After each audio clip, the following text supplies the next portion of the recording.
విచారణలో చాలా వరకు వ్యాఖ్యలు బయటికి రావడం జరిగింది.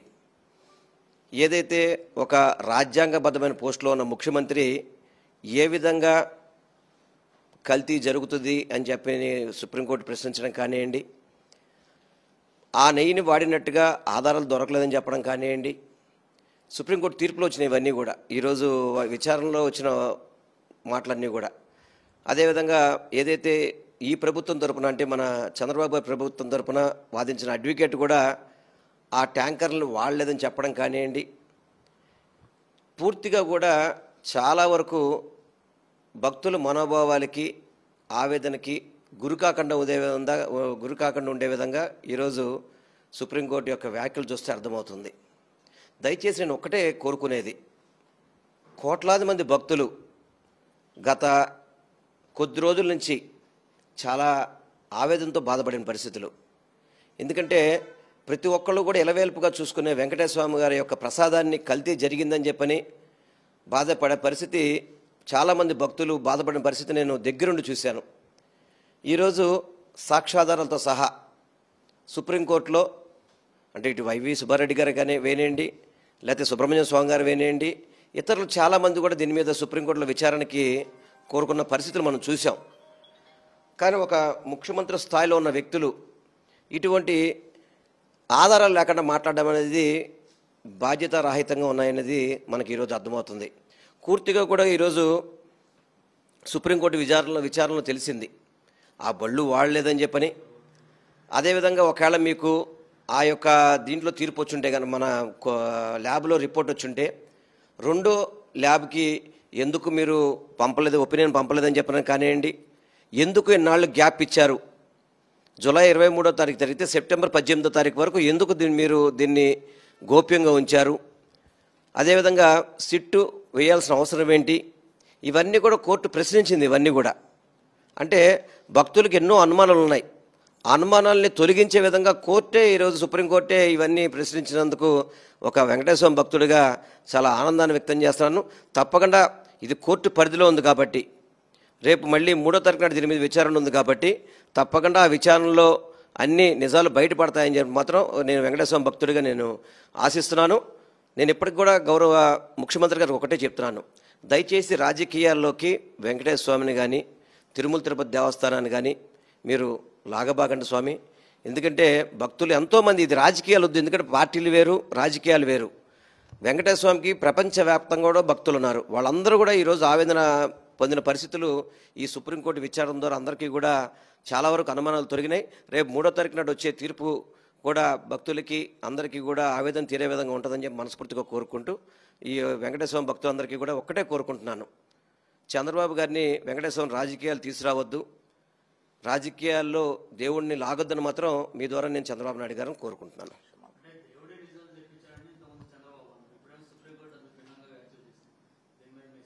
నేను ఒకటే చెప్తున్నా సార్, ఇప్పుడు నేను దేవుడిని రాజకీయాల్లో ఏ వ్యక్తి కూడా వాడకూడదు, అది చాలా తప్పు. కలియుగ దైవం వెంకటేశ్వర స్వామి, ఆయన అనునిత్యం కూడా అందరినీ చూస్తుంటాడు. అటువంటి దేవుడి ప్రసాదాల మీద రాజకీయాలు చేయకూడదు అనేది మా ఆవేదన కూడా. అందుకనే నేను మొన్న కానీ అంతకుముందు కానీ చెప్పింది కూడా అదే, నేను భక్తులు మనోభావాలు దెబ్బతీస్తే కనుక ఏ వ్యక్తి అయినా సరే క్షమాపణ చెప్పాలి అని చెప్పని. ఎందుకంటే ఒక రాజ్యాంగబద్ధ పోస్టులో ఉండి ముఖ్యమంత్రిగా ఉంటూ నివేదికలకు సరిగ్గా చూడకుండా చర్యలు తీసుకోకుండా తప్పుడు ఆరోపణలు చేసి ఎంతోమంది భక్తులకి ఆవేదనకు గురి చేసిన ముఖ్యమంత్రి గారు మాత్రం వెంకటేశ్వర భక్తులందరికీ కూడా క్షమాపణ చెప్పాలని చెప్పి మాత్రం నేను మనస్ఫూర్తిగా కోరుకుంటున్నాను. ఇది నేను పార్టీకో దేనికో నేను సంబంధించిన విషయం అయితే కాదు, ఒక వెంకటేశ్వర భక్తుడిగా నేను మాట్లాడుతున్నాను. తప్పకుండా రేపు కోర్టు తీర్పు వచ్చిన తర్వాత దాన్ని ఏ విధంగా మాట్లాడాలన్నది కూడా తప్పకుండా మీతో మాట్లాడతాను. నేను అందరితో కూడా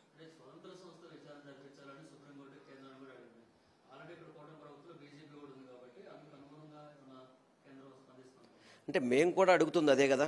మేము కూడా ఇప్పుడు ఒక రాష్ట్ర ముఖ్యమంత్రిగా వ్యాఖ్యలు చేసినప్పుడు వాళ్ళ తరపున సిట్టు అని చెప్పి వ్యవహరిస్తే దాంట్లో నిజాలు బయటకు వచ్చే పరిస్థితి ఉండదు. కాబట్టి మొట్టమొదటి నుంచి మేము కోరుకునేది కాబట్టి సుప్రీంకోర్టు సిట్టింగ్ జడ్జితో కావచ్చు, ఒక స్వతంత్ర సంస్థలతో కావచ్చు విచారణ జరిపించి భక్తుల యొక్క అనుమానాలు కూడా తీర్చాల్సిన పరిస్థితి ఉంది. కాబట్టి స్వతంత్ర సంస్థ ద్వారా మాకు అయితే న్యాయం జరిగేది ఏమనుకుంటున్నామంటే సుప్రీంకోర్టు సిట్టింగ్ జడ్జితో కనుక చేర్పిస్తే నిజాలు బయటపడతాయని మాత్రం మేము కోరుకుంటున్నాం. సరే, ఒక ముఖ్యమంత్రి దగ్గర పనిచేస్తున్న కమిటీ అది. సిట్ అనేది అధికారులు ఎక్కడ పనిచేస్తున్నారు? ఆ ముఖ్యమంత్రి గారి పరిధిలో పనిచేస్తున్నప్పుడు ఆల్రెడీ ముఖ్యమంత్రి గారు దీని మీద తీర్పు చెప్పినప్పుడు ఆ తీర్పుకి వ్యతిరేకంగా సిట్టు తీర్పు వస్తుందని మనం భావిస్తామా?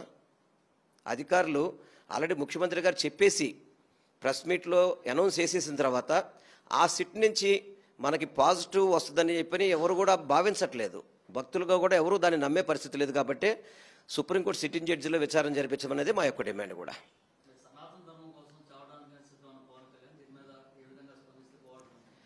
అంటే ఎక్కువగానే రాజకీయాలకైతే పోదలుచుకోవట్లేదు ఒకసారి, ఎందుకంటే ఇది సుప్రీంకోర్టు పరిధిలో ఉంది. డిప్యూటీ సీఎం కావచ్చు, సీఎం కావచ్చు, ఎవరైనా కావచ్చు, హిందువుల మనోభావాలు గౌరవించాల్సిన బాధ్యత ప్రతి ప్రజాప్రతినిధి మీద ఉంటుంది. అంటే ముఖ్యమంత్రి కావచ్చు, డిప్యూటీ సీఎం మీద కావచ్చు. కానీ అలా అని చెప్పని తప్పుడు ఆరోపణలతో భక్తుల మనోభావాలతో మాత్రం చెలగాటం ఆడద్దని చెప్పి మాత్రం మీ ద్వారా నేను వాడిని కూడా కోరుకుంటున్నాను.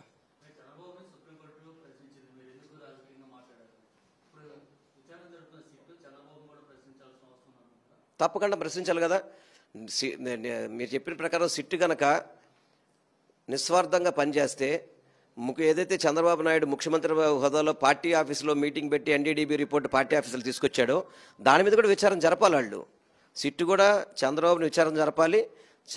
జరిపితేనే దాంట్లో ఎక్కడ కూడా అవకతవకలు జరగలేదని ఫీలింగ్ ఉంటుంది తప్ప అసలు సిట్టిని అయితే నమ్మే పరిస్థితి అయితే మేమైతే నమ్మే పరిస్థితుల్లో లేము. సిట్టిని అయితే మాత్రం